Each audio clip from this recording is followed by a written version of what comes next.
I have watched men lose their tempers for 11 years from behind a coffee cart. Drunks, tourists, a stag party from Newcastle who tried to climb a fence, a man who once screamed at a pigeon for 4 straight minutes because it had ruined his sandwich. But I had never, not once, seen a man try to have another man deleted. That is the only word for it. Not fired, not punished, deleted, removed from the world the way you'd remove a chair from a room because it spoiled the look of the carpet. And I never, in all those years, expected the answer to come in 11 words. My name is Gerald Fitchett. Jerry, to anyone who's ever bought a tea off me. I'm 61, my knees are a disgrace, and from 2013 until quite recently I ran a coffee cart on the corner of a street I'm not going to name exactly, because I still have to live there. What I will say is this. If you stood at my cart and turned your head to the left, you could see the black and gold railings. You could see the gravel, and you could see the sentry box and the man standing in front of it, still as a lamp post, with a rifle at his shoulder and a bearskin cap swallowing the top half of his face. That's near enough for you to know where I mean. I sold coffee to people who were on their way to look at him, all day, every day. I was the last stop before the spectacle, and because of that, I heard everything people said about the guards before they saw one, and everything they said after. Before they'd say, "Are they real soldiers?" After they'd say nothing. They'd just come and stand at my cart and hold their cup with 2 hands and look a bit shaken, the way people look after a funeral or a good film. They'd stare back down the street at him. 11 years of that, you'd think I'd get bored. I never got bored. The guard in this story was called Owen Pritchard. I didn't know that at the time, obviously. You don't get introduced. He was just a shape to me for the first month. A shape with excellent posture and a chin strap and the same boots as all the others. But I started noticing things. That's what happens when you stand still for 11 hours a day too. You start noticing. He was slightly shorter than the others in his section. Not short, just a touch. And he had this particular way of coming to attention after a movement. Most of them stop and then settle, a little half-second of the body catching up. He didn't. He arrived at stillness the way a door arrives at a frame. Clean. Done. Second thing I noticed, his eyes. Everyone assumes the guards stare at nothing. That's not true. They stare at something, they're just not allowed to move their heads to do it. Owen Pritchard's eyes worked the crowd, all the time. Left of him, right of him, that little slice of the world he could see without turning. He was reading it. Constantly. Third thing, the rain. There was a Tuesday in the November of that year, a proper filthy November day, sideways rain, the kind of rain that finds the gap between your collar and your neck. There were 4 tourists left on the whole street. 4. Everyone else had run for the tube. And he stood there. Not sadly. That's what got me. He didn't stand there like a man being punished by the weather. He stood there like the weather was simply another thing happening in the vicinity of his post, and it had not been mentioned in his orders, so it was not his concern. I remember thinking, nobody would know, nobody's watching. He could soften just a bit, just his shoulders. He didn't. I made myself a tea and I watched a soaked 22-year-old stranger outstubborn the sky, and I thought, right, Jerry. That's a man who has decided who he is. I couldn't have told you why that stayed with me for 11 years. It just did.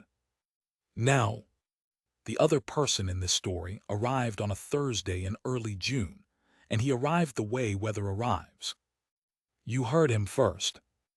Not shouting, laughing. A big, open, expensive laugh bouncing off the buildings from about 40 meters away, and it made every head on the street turn, which I suspect was the point. 3 of them, 2 young men, 1 young woman, all somewhere in their mid-20s. All dressed the way rich people dress when they're pretending they're not, that horrible, brilliant trick where everything looks casual and costs more than my cart. And in front of them, half walking backwards so he could talk to them while he moved, was the one who mattered. Cashin Merrick. I didn't know his name then either. I found it out later, along with the rest of the country. But I remember thinking in that first second, this one has never once been told to be quiet. You could see it. It was in his walk. There was no allowance in it.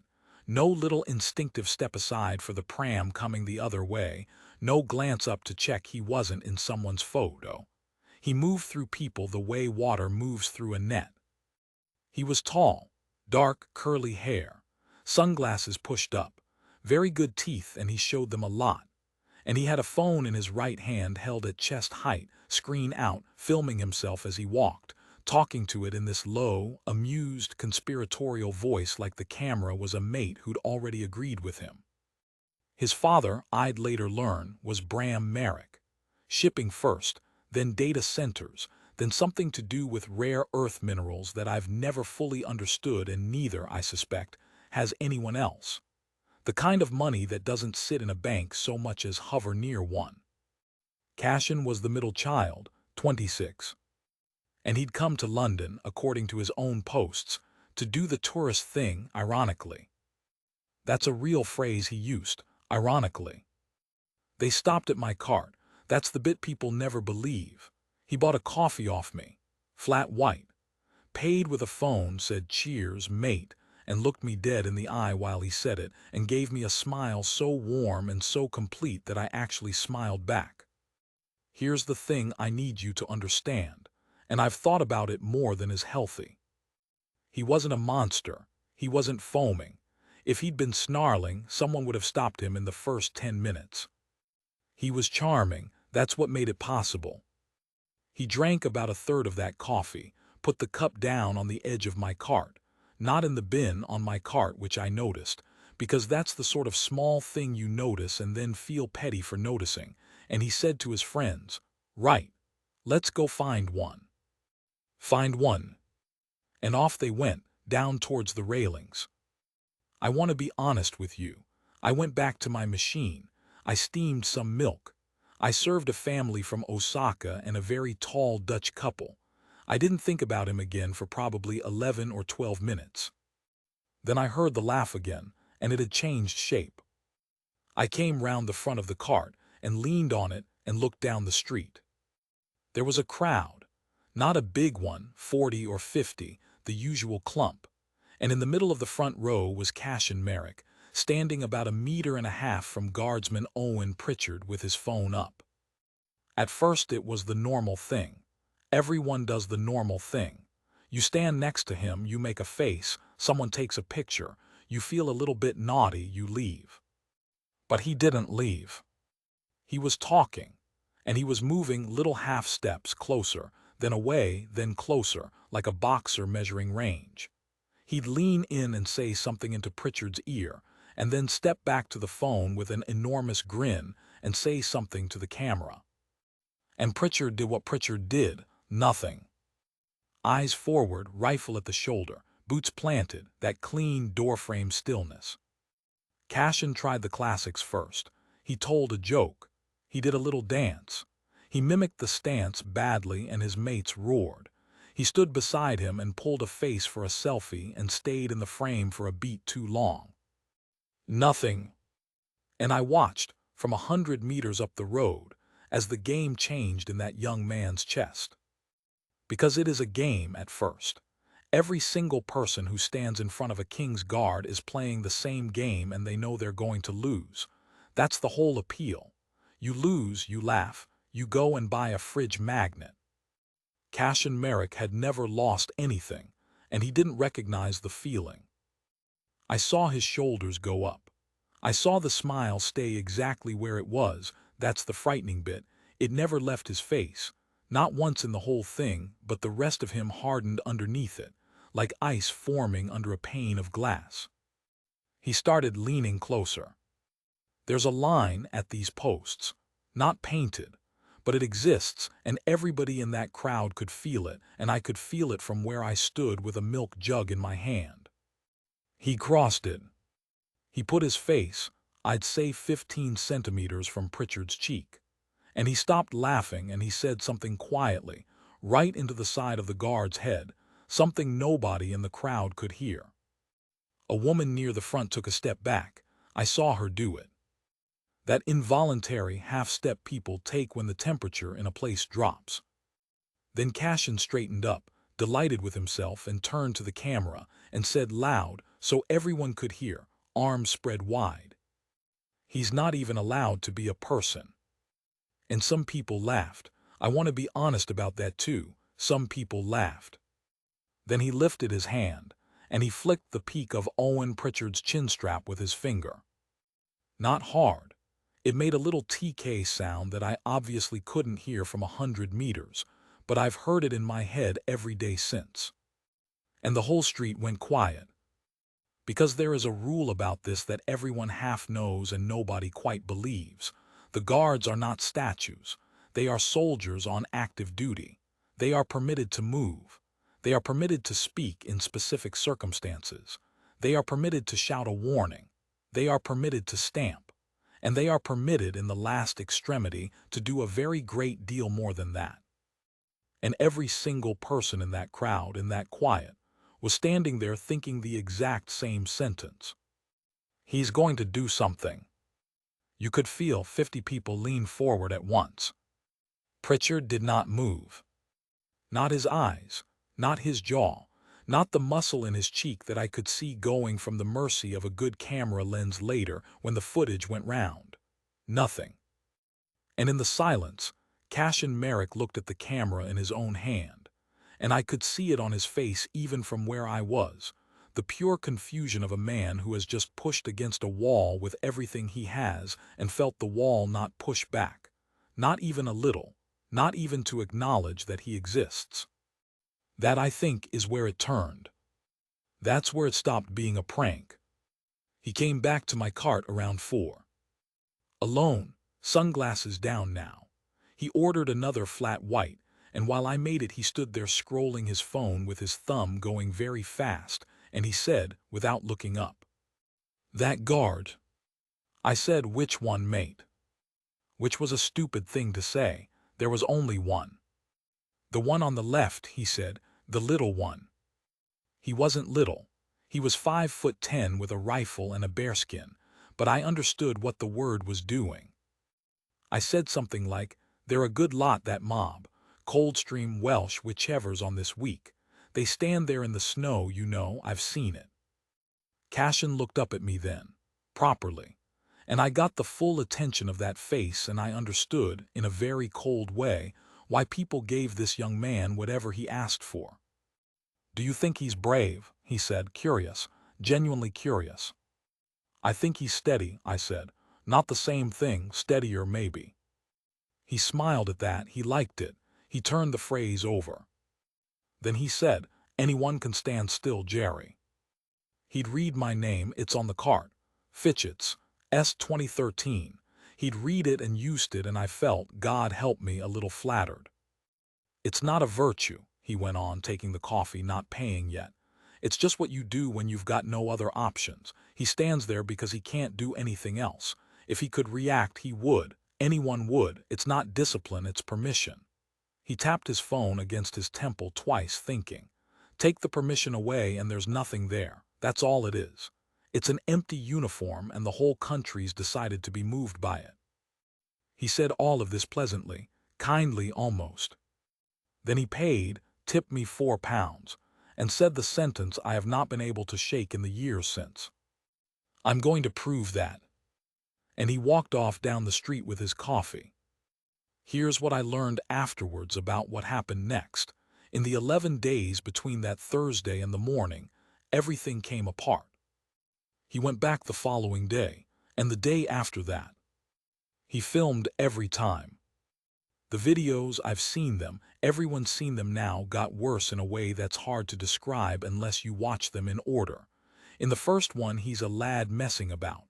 By the fourth, he's got a script. He'd worked out what got engagement. It wasn't the flicking of the chin strap. That got him a lot of angry comments. What got him love was the theory. He'd stand there in front of Pritchard, gesturing back at him like an exhibit in a museum, explaining to 2 million people that the man behind him was not a person but a costume. that the whole thing was theater, that the British had built a religion around a boy in a hat who wasn't allowed to blink and called it dignity because they had nothing else left to be proud of. He was funny about it, that's the horror of it. He was properly, genuinely funny, and I laughed once, watching it late at night in my flat, and then I sat very still for a while afterwards feeling like I'd swallowed something. And behind him, over his shoulder, in every single frame, Owen Pritchard, eyes forward, perfectly still, being used as a prop in his own humiliation on camera for 11 days without once being permitted to say a word in his own defense. On the 9th day, Cashin brought a chair. A folding one. He set it up half a meter from the sentry box, facing the guard, and sat in it and read a newspaper. For 2 hours. The crowd hated it. I heard about it from the tourists coming up to my cart, everyone talking at once. There's a man just sitting there, staring at him. He's been there all morning. A German woman told him to stop. A Welsh bloke, and this is my favorite detail in the whole business, a Welsh bloke on his stag do walked up to Cashin and stood between him and Pritchard with his back to Cashin. Just stood there like a wall and said nothing, for about 10 minutes. Cashin filmed that too and put it up, and it did very well. He captioned it something about tribalism. And Pritchard stood. He was relieved at the change of guard, and he marched off. And 2 hours later another man in a bearskin took the post, and Cashin moved his chair a meter to the left and carried on. On the 11th day, a policeman moved him on.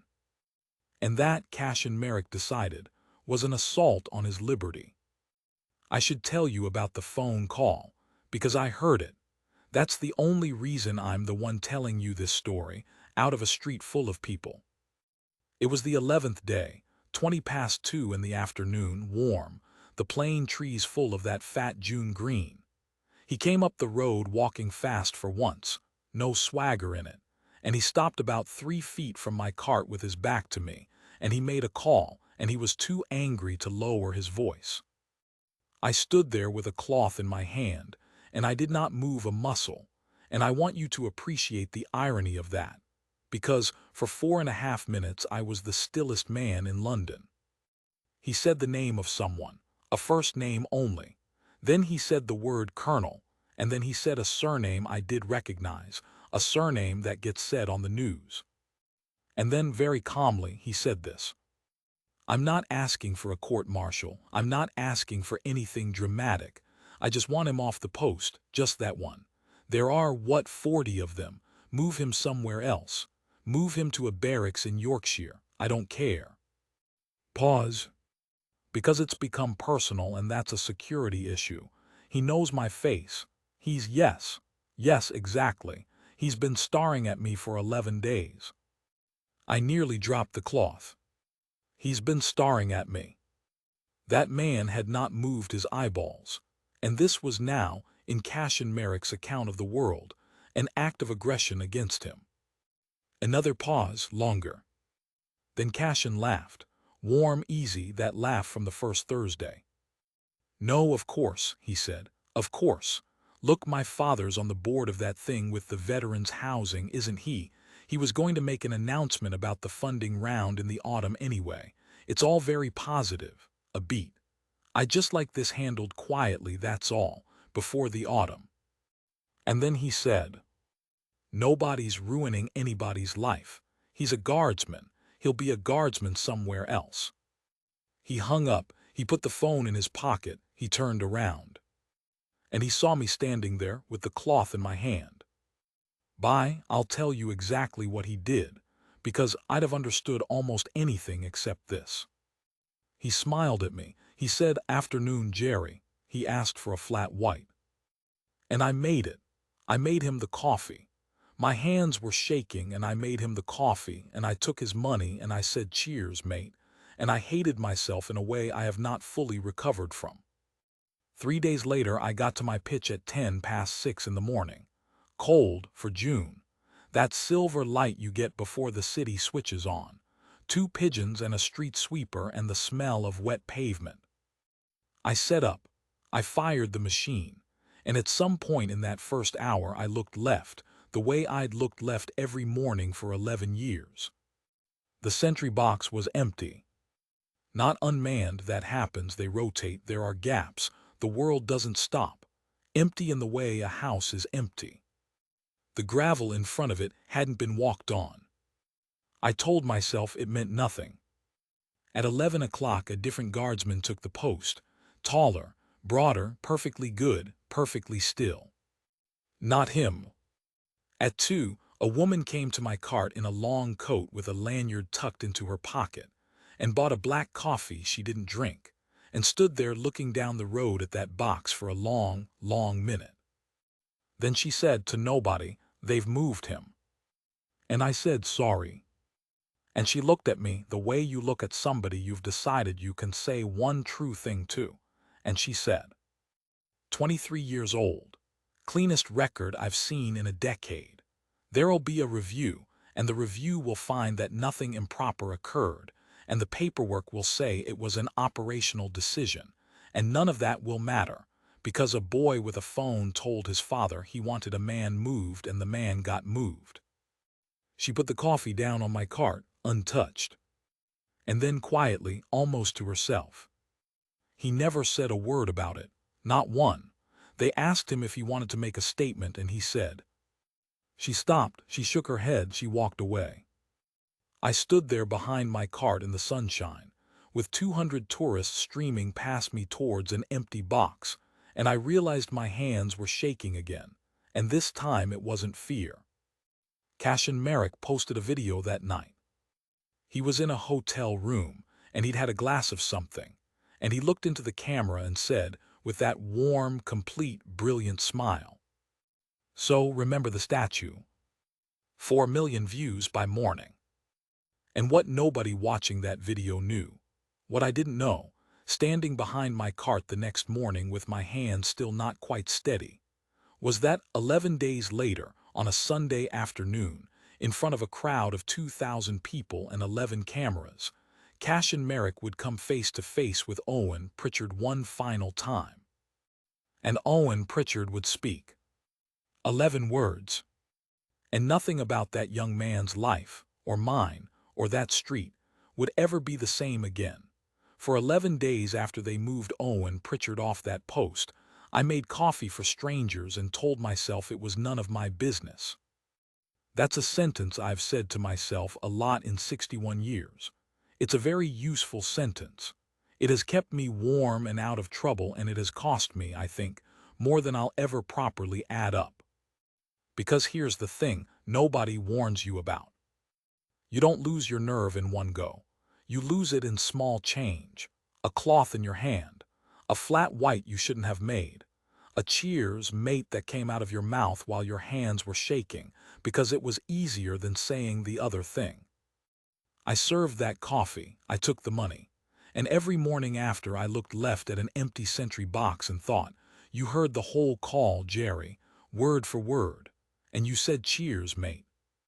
I want to tell you about the night I couldn't sleep, because it's the only part of this story that belongs to me. It was the Thursday, 2:30 in the morning. I'd been lying there listening to a taxi idling outside for what felt like an hour, and I got up and I sat at my kitchen table with the light off, and I thought about my father. He was a bus driver, 41 years on the buses out of a garage in Hackney, and when I was about 9, a man got on his bus and started on at a Jamaican conductor, really going at him, filthy stuff, the whole deck listening and looking at their shoes. And my dad stopped the bus. In the middle of the road, handbrake on, walked back down the aisle, and he didn't shout, he wasn't a shouter, he just stood there in front of this bloke with his hands by his sides and said, "You'll get off my bus now, please." That was it, that's the whole story. The man got off, my dad drove on, nobody clapped. But I remember the silence on that bus. 40 people not saying a word, and every single one of them knowing exactly what had just happened, and exactly what they hadn't done. I sat at my kitchen table at 2:30 in the morning, and I understood at last why the memory had never left me. I'd been on the bus. I'd been sitting on the bus my whole life. There's a journalist called Miriam Vance who used to buy an oat flat white off me twice a week and complain about her editor. I'd never once told her anything. I called her at 7:10 that morning. I said, "Miri, I heard a phone call." And she said very carefully, like she was picking up something with a broken lid, "Where are you? Don't move. I'm coming to you." I told her everything. The chair, the chin strap, he's been staring at me, the veterans housing funding round and before the autumn, and he'll be a guardsman somewhere else. She wrote it all down. Then she put her pen on the table and said, "Jerry, if you say this on the record, they will find out who you are within about 4 hours. You have a business on that street." I looked at my hands, 61 years old, bad knees. I said, "I've been quiet for 11 days. It hasn't suited me." The piece ran on a Tuesday. It wasn't a bombshell. I want to be honest about that because I know how these stories are usually told. The brave little man topples the giant weeps. It wasn't like that. It was 1,100 words on page 9, and it named nobody but Cashin Merrick, because Cashin Merrick had put himself on camera for 11 days and Miri had every frame of it.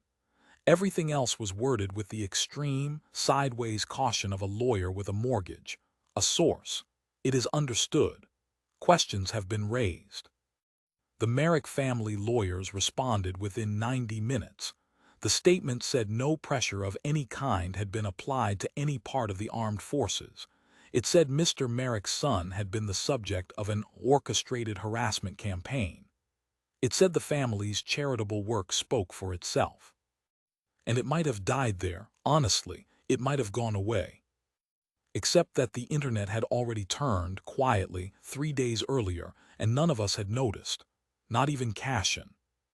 Here's what happened, and I only understand it because my nephew explained it to me twice. The videos had worked because Cashin was punching up. That was the joke. Little rich lad versus the mighty British establishment, the crown, the pomp, the bearskin, the whole gold-plated pantomime of it. That's a fair fight. People will laugh at that all day long. But the moment the box was empty, the moment it got out that a man in a hat had been actually moved, actually taken off his post and sent north because a 26-year-old found him irritating, the joke inverted. Suddenly, it wasn't a lad versus the establishment. It was the establishment, wearing a lad's face, versus a 23-year-old on 1,100 pounds a month who wasn't allowed to reply. The comment sections turned in about 48 hours. My nephew showed me. Same accounts. Same people who'd been laughing. It was like watching a tide go out. 2 brand partnerships were paused. A fashion label deleted a photograph. And on the Friday, a former color sergeant with a face like a closed door posted a video of himself standing in his kitchen, saying nothing for 1 minute and 50 seconds, arms by his sides, staring at the camera. 11 million views. No caption, he didn't need one. Now the Sunday. The Merrick Foundation had been putting money into veterans' housing for 6 years. That was the thing Cashin mentioned on the phone, and it was, I have to say, real. Actual buildings. Actual men and women in them who'd have been on the street otherwise. Life is not tidy. The man who tried to have Owen Pritchard erased had a father who had, without any fuss at all, housed about 400 former soldiers. And that Sunday, in a square not far from my pitch, they were opening the newest block. Ribbon, speeches, a brass band, 2,000 people, most of them just passing, some of them there for the free bit. And because it was a ceremonial occasion involving veterans, there was an honor cordon. 6 guardsmen, scarlet tunics, bearskins, standing at intervals along the rope, facing outward, at attention, in a June heat that was climbing towards 29 degrees. I went. I closed the cart at 11 and I went, and I stood at the back with my hat off, and I don't know what I was expecting. I found him in about 4 seconds. Third from the left, slightly shorter than the others, and that stillness, that clean arrival at stillness like a door in a frame. They'd brought him back. I found out the how of it later, and it's less romantic than you'd like. The review had cleared him, of course it had. There was nothing to clear him of. And once Miri's piece ran, some officer somewhere with a spine and a diary made a small, unremarkable decision to place Guardsman O. Pritchard on the honor cordon for a public engagement, in full view of 2,000 people and 11 cameras. That officer never gave an interview either. Nobody ever printed their name. I like that. Cashin arrived at 12:20, and the crowd went strange. Not hostile, worse. It went watchful, 2,000 people turning their heads at once and none of them shouting and all of them looking. He'd changed. That's what I noticed first, and it shocked me more than anything. He was thinner. The curly hair was flat. The sunglasses were on, indoors on, out here in a square in the sun, and he kept touching the arm of them like he was checking they hadn't been taken away. And the walk, that terrible, beautiful, unyielding walk that went through people, was gone. He stepped aside for a woman with a pushchair. Twice. He stood behind his father on the little platform while the speeches happened. Bram Merrick spoke for 6 minutes about duty and about shelter. He was good. He was warm. He never once mentioned his son. And Cashin stood at the back of the platform in the heat, and I watched him do the thing that has haunted me ever since. He kept looking at the cordon. He couldn't stop. Every 20 seconds, 30 seconds, his head would turn and he would look at the third man from the left, and then he'd look at his shoes. Because the third man from the left was looking straight ahead, at nothing. Same as always. And it was killing him. Speeches ended. Ribbon cut. Applause. The band started up and the crowd began to move, and the cordon held its shape while people milled about with paper cups of orange juice, and I started, honestly, to think that nothing would happen at all. Then Cashin Merrick came down off the platform, and he walked in a perfectly straight line to Owen Pritchard, and he stood in front of him. Everything I've told you about that street, that summer, was leading here. 2,000 people, and I swear the brass band went quieter, and I could hear the ropes creaking. He stood about a meter away, not the 15 centimeters from before, a meter, and his hands were empty, no phone. That was the thing that broke my heart, if you want to know, no phone. He said something. I was 20 feet away, and I heard it because everybody around me had stopped breathing. He said, "I need you to say something to me." Pritchard looked straight ahead. Cashin said, and his voice cracked in the middle of it, "Please." "Nothing." He stopped. He took his sunglasses off. His eyes were a mess. "Everyone's decided what I am because of you, because you wouldn't," he gestured at him, the whole man, top to bottom, the way you gesture at a locked door. "You stood there. You just stood there and let me do it. You could have said one word on any of those days, and I'd have stopped." And that, is the sentence I think about most. Because he believed it. God help him, in that moment he absolutely believed it. He had spent 11 days trying to make a man react, so that he could prove the man was empty. And now he was standing there telling him that if only he'd reacted, none of it would have happened. Pritchard's eyes did not move. Cashin's voice went up, not a shout, a crack of fray. "Say something." And a man in the crowd, big bloke, 60s, medals on his blazer, one of the veterans they just housed, said, quite gently, "Son, leave him be." And Cashin turned to him with his face wide open and said, "But he was staring at me." Silence. Then Cashin turned back and looked up at the bearskin, at the strap, at the chin. And he said it again, quietly, almost to himself, and it was pitiful. "You were staring at me." Pritchard moved. I want to describe this precisely, because 2,000 people saw it, and I have heard it described wrong at least 100 times since. He did not turn towards Cashin. He came off the rope, one step, a stamp, the rifle going up and across his body, and he went past him, shoulder brushing Cashin's shoulder, knocking him half a step sideways, and Cashin actually cried out. He was moving into the crowd. 40 feet away, on the far side of the square, a section of temporary barrier had begun to fold. There'd been a press of people towards the band. Nothing dramatic. That's how it always is. Nobody was screaming.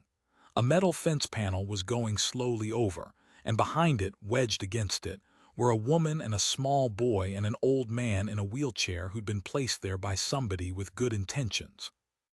Nobody had noticed. 2,000 people, and the whole square was looking at a young man having a breakdown in front of a guardsman, and nobody had noticed. Pritchard was there in about 4 seconds. He got his shoulder under the panel and lifted it. He didn't shout for help. He made a single sharp noise, a bark of a word, and 3 men who'd never met each other in their lives arrived at his side like they'd trained for it. They got the panel up. He put an arm out flat, palm down, that gesture, you'd know it, and the crowd went back a meter and stayed back. Then he crouched.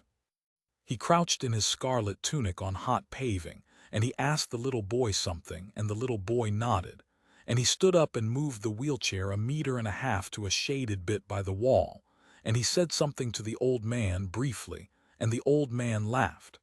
Actually laughed. Then he went back to the rope. He resumed his post. He came to attention, clean, immediate door frame, and he looked straight ahead at nothing.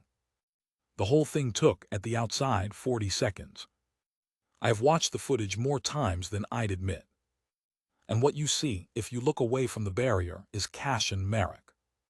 He has not moved. He's standing exactly where the shoulder knocked him, and he is turning slowly to follow the man, and you can literally watch, frame by frame, a thing arrive behind his eyes. Because he understood. He understood, in that moment, what those eyes had been doing for 11 days. Not starring, working. Left of him, right of him, that slice of the world, reading the crowd all day in the cold and in the rain, and while a rich young man flicked his chinstrap and called him a costume in front of 4 million people. He hadn't been ignoring Cashin. He had been watching everyone else, because that was the job. Because on any one of those 11 days it might have been a barrier, or a stumble, or something very much worse, and he was the only man on the street whose whole purpose was to see it first. Cashin had spent 11 days demanding the attention of a man who was busy protecting him. He walked back to the rope. His legs weren't right. He got to about 2 feet from Pritchard and he stopped, and he was crying openly in front of 2,000 people and 11 cameras, and he didn't seem to know it. And he said, in a voice you could barely hear, "Why didn't you ever look at me?" And Owen Pritchard, eyes forward, rifle at the shoulder, boots planted, a boy from Carmarthenshire on 1,100 pounds a month who had not spoken a single word in his own defense for 11 days, said very quietly and very kindly, "I wasn't staring at you, sir. I was watching the crowd." 11 words. Then his jaw closed and he looked straight ahead and he did not speak again, and as far as I am aware he has never spoken of it since. Cashin Merrick stood there for about 6 seconds. Then he turned around and walked out of the square, and his father caught up with him at the gate and put a hand on the back of his neck, the way you do with a child, and the cameras were kind for once and stopped. I stood at the back with my hat in my hands, and I found that I was crying too, and I could not have told you at the time precisely what for. I think I know now. It wasn't for Cashin. It wasn't even really for Pritchard. It was for my father stopping the bus. It was for every one of those 40 people sitting on it. It was for a man of 61 holding a cloth in his hand while somebody arranged another man's ruin 3 feet away and saying, "Cheers, mate," because it was easier. Owen Pritchard had been given the same choice I was given, every day for 11 days, in front of the entire world. And he'd stopped the bus. That's nearly the end of it. There's not much tidy about the rest. There was no apology video. That surprised people. Cashin never posted again, not that account, not any other as far as anyone can tell. He deleted the lot.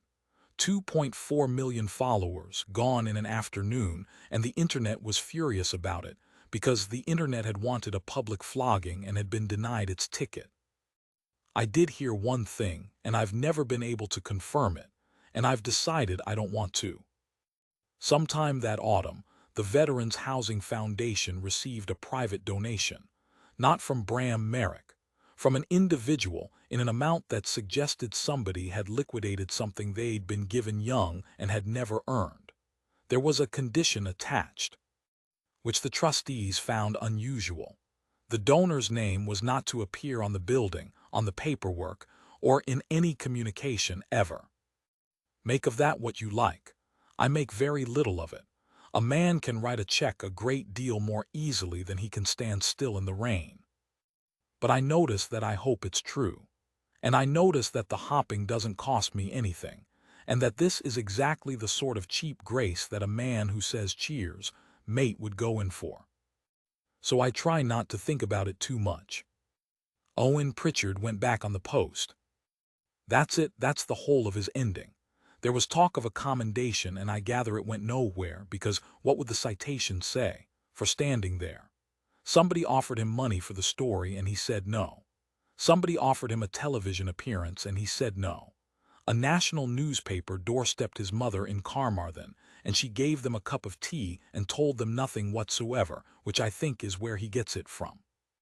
He served out his time. He went to other places. I've no idea where he is now, and I hope, sincerely, that nobody ever finds out, because he has earned an ordinary life, and I don't think the country deserves to have him. But for 4 more months, that summer and into the autumn, I could stand at my cart and turn my head to the left and see him. Some mornings he'd be there in the 6 o'clock silver light, before the tourists, before the noise. Just a man and a box and a rifle and a street. And once, only once, and I've never told anyone this, and I might be wrong, I lifted my hand. Not a wave, just a hand raised at 100 meters from an old fool behind a coffee machine. And I could swear on everything I have that the tiniest thing happened at the corner of that jaw. Not a smile, nothing you could photograph, nothing a court would accept. Just an acknowledgement from one man on a post to another that we had both been standing there the whole time. I sold the cart 18 months ago, the knees in the end. But I still walk down that way on a Sunday when the weather's decent, and I stand where the cart used to be, and I look left at the railings and the gravel and the box. 2,000 people went to that square. 11 cameras, 4 million views, and then 11 million, and then a number I stopped being able to imagine. And it wasn't the money that changed anything. It wasn't the videos, or the lawyers, or the piece on page 9, or even the old bus driver's son finally picking up a telephone 11 days too late. It was one young man in the heat, in a hat he was too warm in, deciding every single second, over and over, while the whole world laughed, to be exactly who he'd said he was. I watched that man stand still for 11 years. It took me all 11 to understand that he was the only person on that street who ever moved anything at all.